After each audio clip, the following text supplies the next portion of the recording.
Alright, welcome back to Whence, a Freemasonic podcast featuring research papers and discussions related to Freemasonry. I'm your host, Brother Robert Johnson.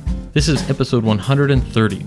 Off the bat, I want to take a moment and welcome anyone who has never listened to the show before. If you're a Freemason already, I hope you find this informative and interesting. And if you're not a brother and you are inquisitive about the craft, well, I hope you find some answers here.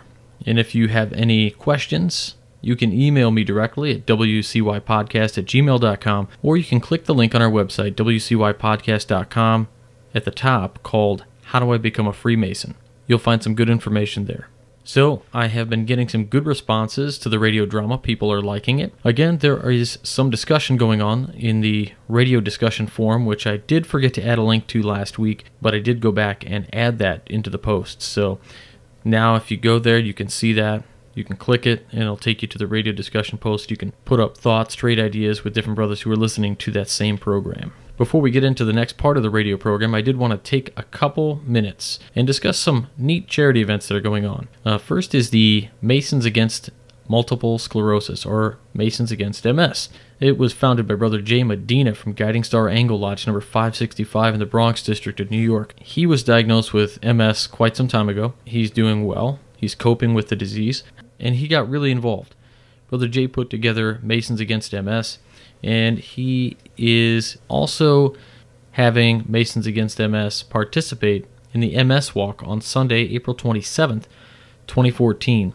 Sponsors are most welcome. His personal note says, "My brothers, your participation is not only appreciated but necessary if we are to help find a cure for this disease. No donation is too small, and I encourage you to donate whatever you can, because it does make a difference." And it's true, every little bit that they can come up with helps to raise funds for the research that needs to be done.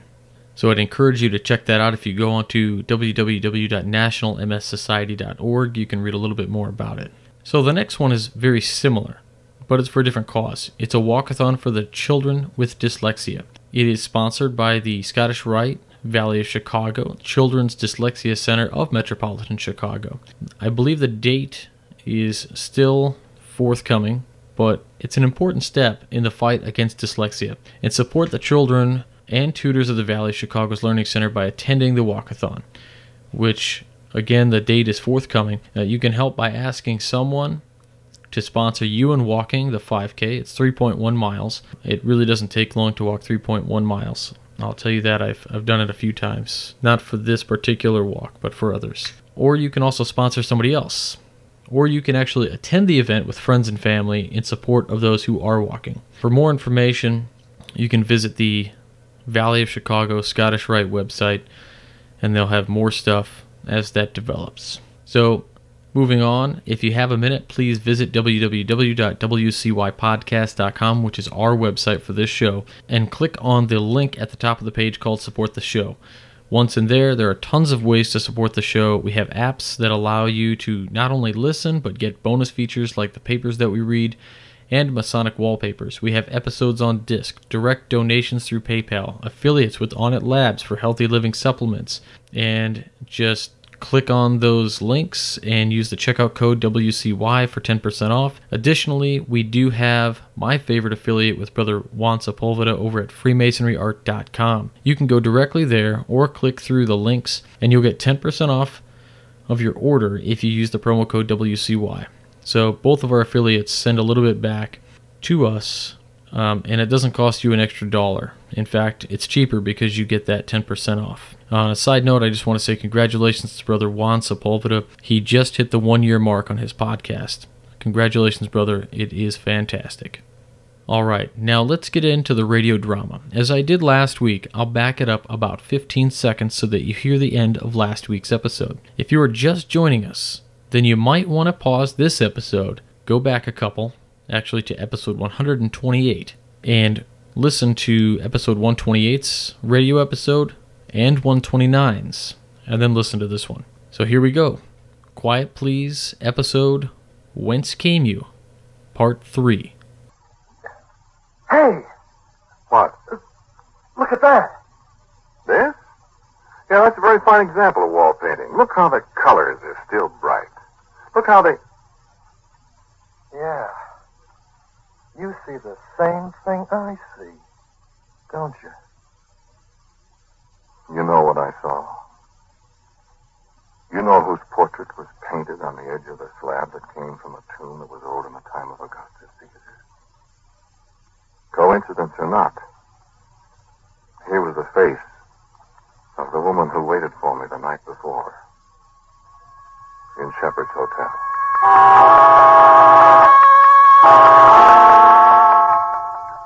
It's amazing how racial characteristics persist through centuries in Egypt. I have seen Egyptian men who might have been Tutankhamun's own brother.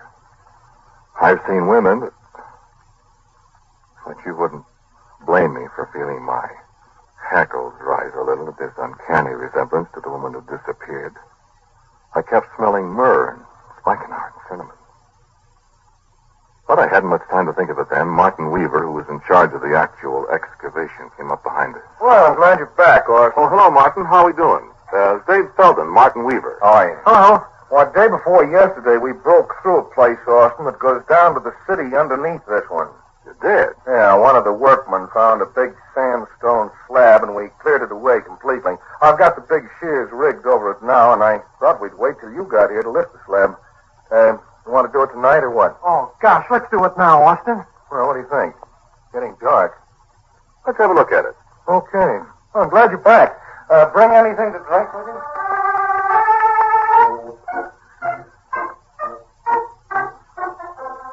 We walked half a mile. There was a little clearing at one corner of the necropolis, and the beams of the shears stood stark against the darkening sky. There was something elemental, something deathly about them. Not an archaeologist's job to be sentimental or superstitious. None of us would stay on the job very long if we were. But the half-inch steel cable was attached to a block of stone that was the only thing that separated us from something that happened perhaps 40 centuries ago. And, well, there are times when a man's entitled to shiver a little in the wind that rises over the desert at sunset. Abe was beside himself with excitement. Let's pull it up, Austin. Go on, let's pull it up, huh? Go ahead, Martin. Okay. Glad we got the engine. That slab weighs about 70 tons. Go ahead.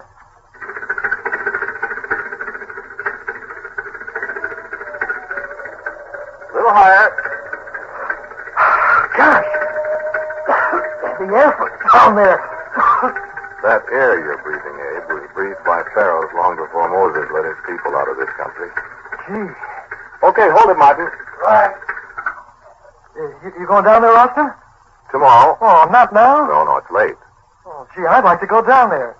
We will in the morning. How is it? Let's take your flashlight. Yeah.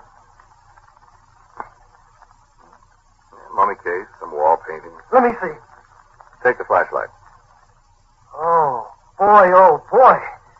It isn't far down there. I'm going to jump down. No, wait. Don't do that. I'll be all right. Now, don't go running all over that place, tracking it up, Abe. I won't wait. Dark down here. Get a ladder, Martin. Yeah, okay. You hear me, Abe? I hear you. Throw me your flashlight. Doggone it, that's the last time you... Here. Now stand still. I'm standing still. Hey, Austin, What? the picture on the wall. What picture? Over here on the wall started. I dropped the light. Well, stand still. Martin will be back in a minute with his light. Austin, What? there's something in here. Well, be careful. It might be a snake. No, it ain't a snake. Abe. Abe, what happened? Look out, Austin, look out, the slab!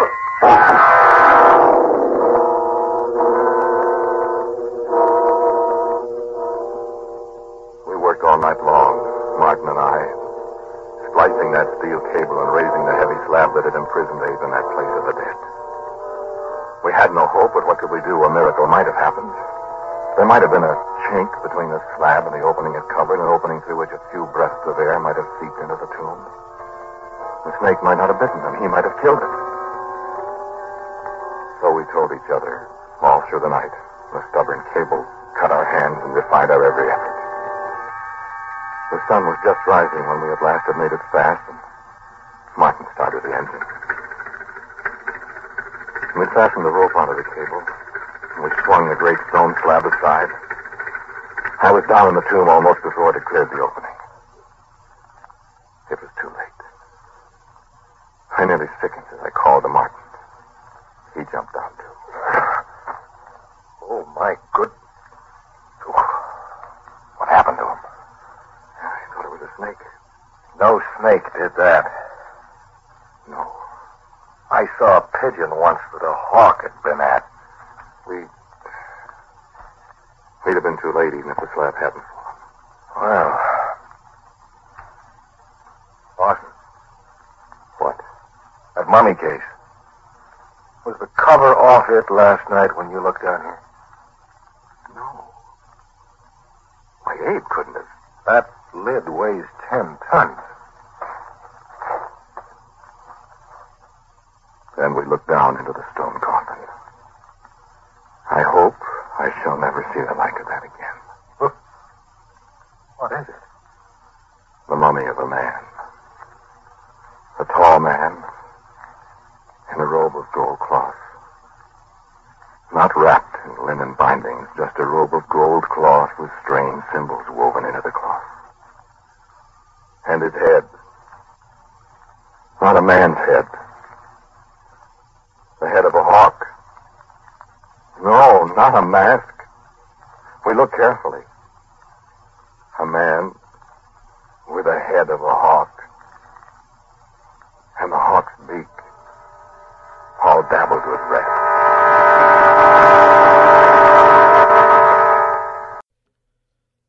All right, again, if you want to visit our website, wcypodcast.com, and click the link for the radio discussion and add some comments.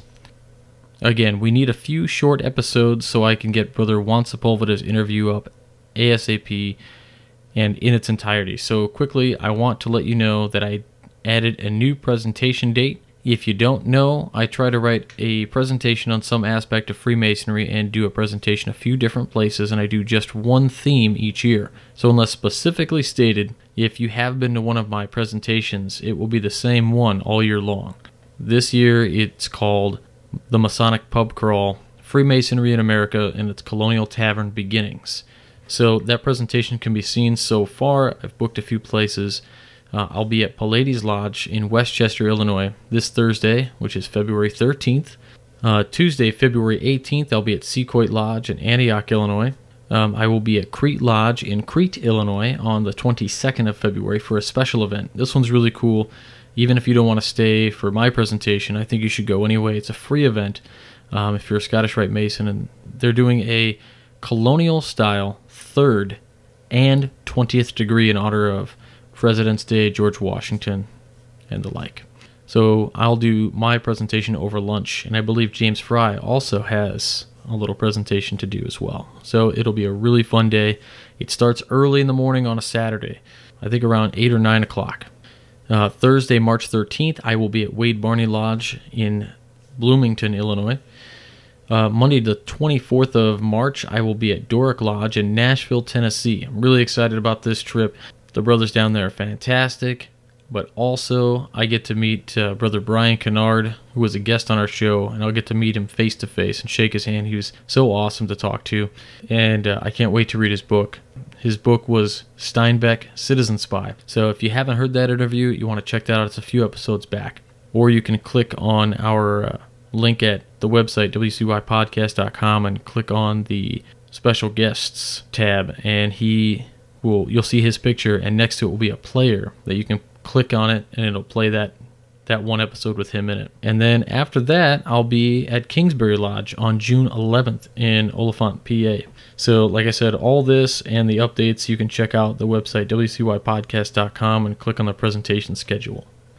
Okay, this week I have another great little piece to present, and it's called Why Freemasonry Survives. It's by Chauncey M. Depew, and he lived from 1834 to 1928. He was a financier and U.S. Senator. Institutions do not survive through the ages by accident. They live only through the possession and operation of everlasting principles. When an organization runs back beyond historic records and relies upon tradition for the story of its origin. Its career during a known period either justifies or falsifies the tradition. An ancestry of virtue and good works is a liberal education. The power of the accumulated wisdom of the past is a resistless impelling force upon the present. The architects, the decorators, the draftsmen, the woodcarvers, the workers in precious metals, and the masons who were building the famous temple of King Solomon came from every nation in the then known world. Their union of mutual help, protection, society, and improvement was the marvel of an age when all navies were pirates and all nations enemies. Masonry marching under the leadership of God and the banner that bears the motto, "Love thy neighbor as thyself," with the peasant and the prince, the mechanic and the merchant, the learned and the unlearned, following in equal rank and common step, knows neither race nor nationality, neither caste nor condition, as it proudly and beneficially moves down the centuries. Chauncey M. Depew, 1834 to 1928, financier, U.S. Senator. Okay, this week's Famous Freemason is pretty cool. I actually read about him in a book not too long ago, and it didn't mention that he was a Mason. And then I saw the name again on a list of famous Freemasons. I knew I had to cover him. Bernd Balchen, born October 23rd, 1899, passed away on the 17th of October, 1973. He was a pioneer polar aviator, navigator, aircraft mechanical engineer, and military leader. A Norwegian native, he later became a U.S. citizen and was a recipient of the Distinguished Flying Cross. His service in the U.S. Army Air Force during World War II made his use of the Arctic exploration expertise to help the Allies over Scandinavia and Northern Europe. After the war, Balchen continued to be an influential leader in the U.S. Air Force, as well as a highly regarded private consultant in projects involving the Arctic and aviation. He dropped Masonic flags on both poles and his Shriner's Fez from Kismet Shrine on the South Pole as well. He was quoted as saying while in his last days, "Today goes fast, and tomorrow is almost here. Maybe I have helped a little in the change. So I go on to the next adventure looking to the future, but always remembering my teammates and the lonely places I have seen that no other man saw before." This is also on his tombstone. He was a member of Norseman Lodge number 878 in Brooklyn, New York. That's it for this week. Please remember to find us on Facebook and give us a like. Also, follow us on Twitter at Whence. We're on several other mediums as well, like Tumblr, Google+, at the email address wcypodcast@gmail.com. You can also email me at the address as well. Don't forget to check out all of the hard work and great writing over at the Midnight Freemasons, www.midnightfreemason.blogspot.com, and you can follow us on Twitter there as well at Midnight Mason. If you have some time, please check out Joseph James Films, the podcast The Winding Stairs, and Far From Centered, both hosted by brothers. Links to those are on our website. Also check out those Masonic businesses like PB&J Water and Fraternal Ties. Anyway, that's it everyone. I'll talk to you all next week. Until then, stay on the level. For Whence Came You, I'm Robert Johnson.